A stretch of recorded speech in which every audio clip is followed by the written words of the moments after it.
Hi, welcome to my channel, Math Made Easy with Laurel. I'm Laurel, and in this video we're going to talk about how to calculate the future value of a general annuity due.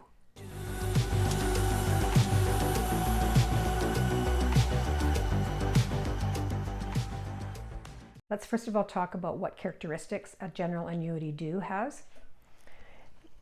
Any annuity has equal payments at regular intervals, and if it's an annuity due, those payments are made at the beginning of the interval.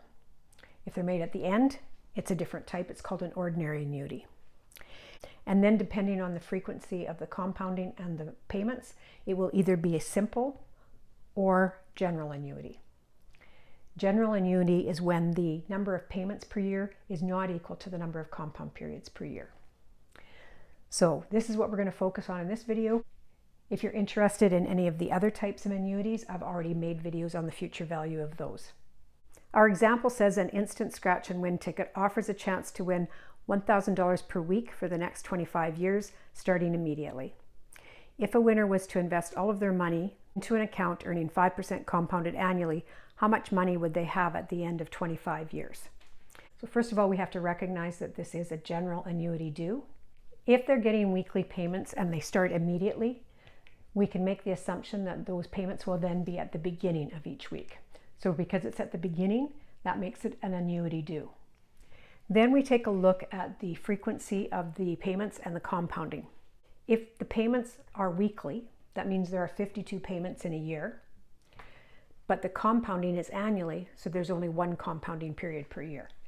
So because those values are different, it is general, and because the payment's at the beginning, it is an annuity due. Let's first of all set up a timeline to get all of our information in a nice format. They're going to be putting $1,000 a week at the beginning of the week for 25 years. That account is earning 5% compounded annually, and we want to calculate future value. There's different ways that we can calculate this. Obviously, the easiest way is to let your business analyst calculator do all the work, and I'm going to show you how you do this question with this calculator. But first of all, I want to talk about how you do it manually with a formula. If you're not interested in that, just skip ahead to the part where I show you how to use this. One of the problems with this question is that because our compounding is different than our payments, we can't use this interest rate in our formula that we've looked at before for annuities due. So what some people do to overcome that is they change this interest rate to an equivalent interest rate compounded weekly. And then once they have the weekly compounding rate, then they can use the formula that we've introduced with simple annuities due. However, that's not my preference. The reason is I don't like to do the calculations or use a formula to change one interest rate to another one and then have to use a different formula to find what the future value is using that new interest rate. What we can do instead is just use one formula from the very beginning, and we don't have to change this interest rate. Let me show you that formula. I'll be the first to admit this formula does look very intimidating, but you'll see that it's not as bad as it first appears as we go through it with an example. But let's first of all define what all of the variables are. So FV is the future value, and that's going to be equal to the payment or the payment amount times in brackets. And in our numerator, we have 1 plus I, where I represents the interest rate per compound period, to the power of CY divided by PY. CY is the number of compound periods per year, and PY is the number of payments per year. Then that value or that expression is raised to the exponent of n minus 1. In the denominator, we have 1 plus I to the CY over PY minus 1. And then that gets multiplied to 1 plus I to the CY divided by PY. If you're familiar with the ordinary general annuity, it's an annuity where the payments are at the end of the interval. It looks like this without this factor. So this is very similar. However, because the payments are at the beginning, there's an extra compound period, so this factor will adjust for that. Let's go through our example and hopefully you'll see it's not as bad as it initially looks. Let's define what all these variables are for this example. So from this information, we've determined that our payment amount is $1,000. The interest per compound period, because it's compounded annually, will be 5% or 0.05.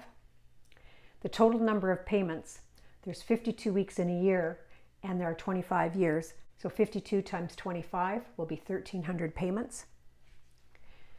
The number of compound periods per year, if it's compounded annually, that will just be 1. And the number of payments per year, if payments are weekly, then there'll be 52. Let's plug these values in to our formula.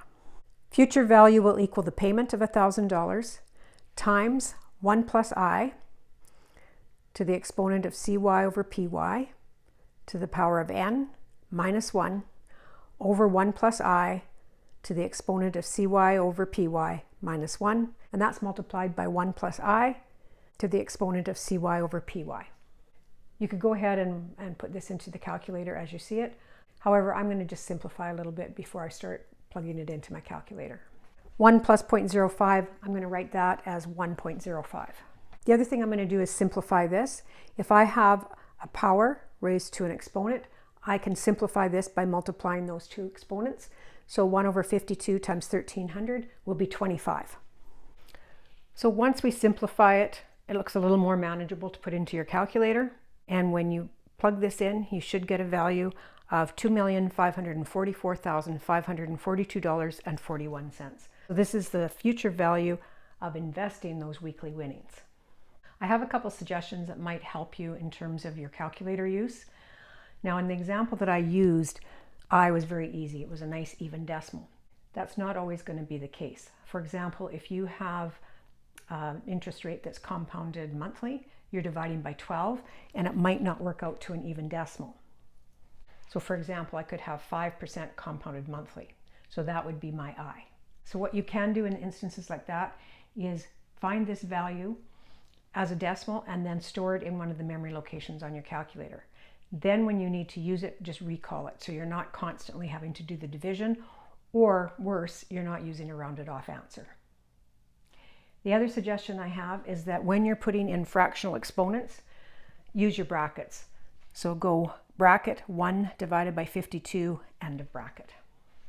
Now let's take a look at the easiest way to do this question, and that's using our BA2 Plus calculator. Before we do the same example, we need to make an adjustment or a change on our settings on our calculator.